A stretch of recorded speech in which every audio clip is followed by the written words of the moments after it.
merupakan satu rangkaian komunikasi atau talian yang dapat menghubungkan pengguna di seluruh dunia. Memang tidak dapat dinafikan, kejutan media sosial ini banyak memberikan manfaat kepada masyarakat pada masa kini. Assalamualaikum. Pada hari ini, saya menceritakan dan menerangkan apa itu Facebook. Apa itu Facebook? Oke. Facebook adalah sebuah laman web rangkaian sosial yang dimiliki secara persendirian. Dan Facebook diasaskan oleh Mark Zuckerberg yang bertujuan untuk berinteraksi secara maya dengan mudah dan mengalirkan hubungan silaturahim di kalangan pelajar Universiti Harvard pada ketika itu. Namun, dalam masa yang sama, selain bertujuan untuk berinteraksi, Facebook juga mempunyai kelebihan tersendiri, seperti penstreaman langsung online games. Dalam masa kini, ramai golongan remaja yang terlibat dalam dunia penstreaman langsung. Hal ini karena di platform Facebook, kita boleh menjana pendapatan dengan penstreaman langsung online games dengan bantuan penonton memberikan star kepada penstreaman langsung tersebut dengan hanya bermain game seperti PUBG Mobile, Mobile Legends, dan sebagainya. Hai, Assalamualaikum dan salam sejahtera. Saya akan bercakap tentang aplikasi media sosial iaitu YouTube. YouTube ni mempunyai banyak kelebihan yang boleh dimanfaatkan oleh seluruh golongan masyarakat, lebih-lebih lagi golongan remaja pada hari ini. YouTube boleh dijadikan tempat untuk menjana pendapatan dan juga ilmu pengetahuan. Kebanyakan golongan remaja pada hari ini sangat sibuk dengan urusan masing-masing. Bahkan golongan remaja pada hari ini tidak mempunyai kesempatan ataupun masa untuk meluangkan masa untuk menambah ilmu pengetahuan. Maka, dengan adanya YouTube, golongan remaja boleh menambahkan lagi ilmu pengetahuan mereka melalui video-video yang berkaitan dengan pendidikan ataupun ilmiah yang ada di YouTube. Sebagai contoh, mereka boleh menonton video-video ceramah seperti agama dan juga fakta-fakta yang berkaitan dengan sejarah dunia.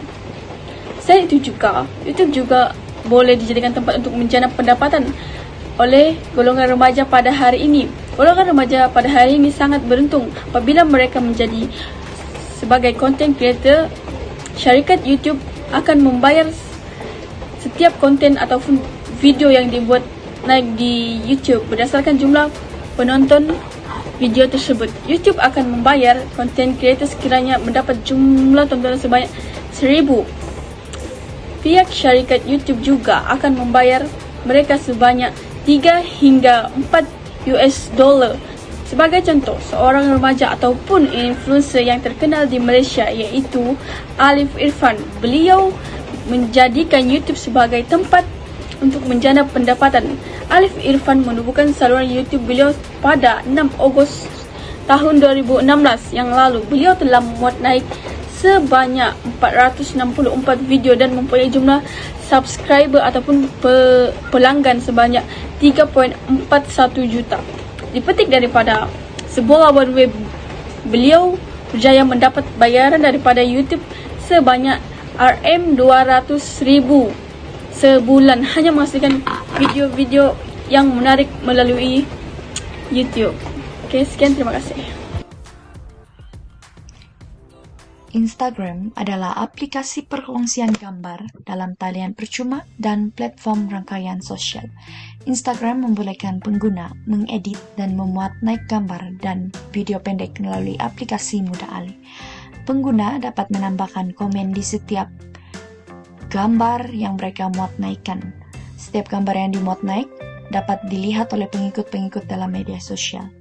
Di samping itu, pengguna juga mempunyai pilihan untuk menjadikan platform mereka pribadi sehingga hanya pengikut mereka yang dapat melihat catatan mereka. Pengguna Instagram juga dapat menyukai, dapat memberi komen dan menandai catatan orang lain, serta mengirimkan message pribadi kepada rakan mereka. Gambar yang dimuat naik juga dapat dikongsikan dalam beberapa laman web seperti Twitter, Facebook, dan lain-lain. Pada masa kini, Instagram dapat memberikan kebaikan kepada remaja kini, yaitu yang pertama, Instagram boleh dijadikan sebagai platform untuk memulakan perniagaan oleh remaja. Hal ini dikatakan demikian kerana Instagram adalah media yang ringkas dan mudah digunakan oleh orang. Kebanyakan pengikut dalam Instagram adalah rakan-rakan rapat remaja. Dengan ini, remaja dapat mula berniaga dengan selesa bersama orang sekelilingnya terlebih dahulu. Para remaja boleh berniaga seperti menjual pakaian, makanan, kasut, dan banyak-banyak lagi. Remaja juga boleh memuat naik gambar-gambar untuk dipromosi kepada pengikut-pengikut Instagram mereka. Perniagaan kecil ini dapat membantu keuangan remaja, sekaligus mereka juga dapat menghargai media sosial dan menggunakannya sebagai satu platform untuk menyelesaikan masalah keuangan. Seterusnya, aplikasi Instagram juga dapat menambahkan rakan-rakan remaja yang lain. Hal ini kerana mereka akan bertukar nama Instagram bagi mengelakkan hilang komunikasi dengan sahabat itu. Dengan mengikuti Instagram rakan remaja yang lain, kita dapat mengetahui info terkini tentang mereka, yaitu apabila mereka memuat naik gambar baru, itu menandakan mereka masih aktif dan masih berada dalam keadaan yang baik.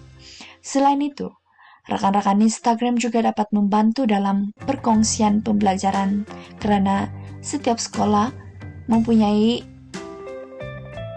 pengajaran yang berlainan. Kesimpulannya, Instagram memberi manfaat dalam mengekalkan hubungan silaturahim yang baik dalam kalangan remaja. Aplikasi TikTok pada mulanya diasaskan oleh syarikat daripada China, iaitu ByteDance pada tahun 2017. Pada mulanya, aplikasi TikTok adalah bertujuan untuk masyarakat memperlihatkan kehidupan mereka dengan membuat video-video pendek ataupun bertujuan untuk mempromosikan perniagaan mereka. Pada tahun 2018, aplikasi TikTok telah mendapat sambutan yang menggalakkan sehingga mampu mencapai sekitar 100 juta pengguna serta 1 juta tontonan setiap hari. Aplikasi TikTok juga telah menjadi trending di seluruh dunia di mana ianya digunakan sebagai platform untuk mempromosikan produk, jenama serta makanan agar ianya mendapat perhatian daripada negara-negara luar. Okey, yang seterusnya adalah aplikasi TikTok juga mampu menjana sumber pendapatan kepada pengguna-pengguna yang lain, terutamanya bagi golongan remaja kerana mereka boleh berdikari dengan menjana sumber pendapatan mereka sendiri. Sebagai contoh ialah golongan remaja boleh menjana sumber pendapatan mereka dengan mempromosikan barang-barangan berjenama ataupun membuat konten yang bermanfaat kepada semua. Menurut Influencer Marketing Hub, setiap video promosi barangan berjenama yang ada di aplikasi TikTok mampu mencapai sekitar RM800 hingga RM80,000. Pada tahun 2020, beberapa golongan remaja daripada negara luar telah mampu menjana pendapatan mereka sendiri melalui aplikasi TikTok sahaja. Contohnya Lauren Gray yang berjaya menjana sehingga RM1.2 juta serta Baby Ariel, pengguna yang sangat popular dengan mempromosikan barangan berjenama, mampu menjana sehingga RM4.4 juta ringgit. Okey, yang terakhir adalah KB ataupun nama sebenarnya ialah Kabane Lam. Remaja yang berusia 21 tahun telah mencapai pengikut melebihi 54 juta pengikut di akaun peribadi TikTok beliau dan beliau telah menjadi antara remaja yang berjaya menjana pendapatan yang cukup lumayan dengan hanya membuat video-video pendek di aplikasi TikTok. Kesimpulannya, tidak dapat dinafikan lagi bahawa media sosial memberikan banyak manfaat kepada golongan remaja pada masa kini sekiranya mereka menggunakan media sosial dengan bijak. Namun begitu, harus diakui bahawa kewujudan laman-laman sosial seperti Facebook, TikTok, YouTube dan juga Instagram mendatangkan implikasi negatif kepada penggunanya. Oleh itu, golongan remaja hendaklah menggunakan media sosial dengan bijak dan tidak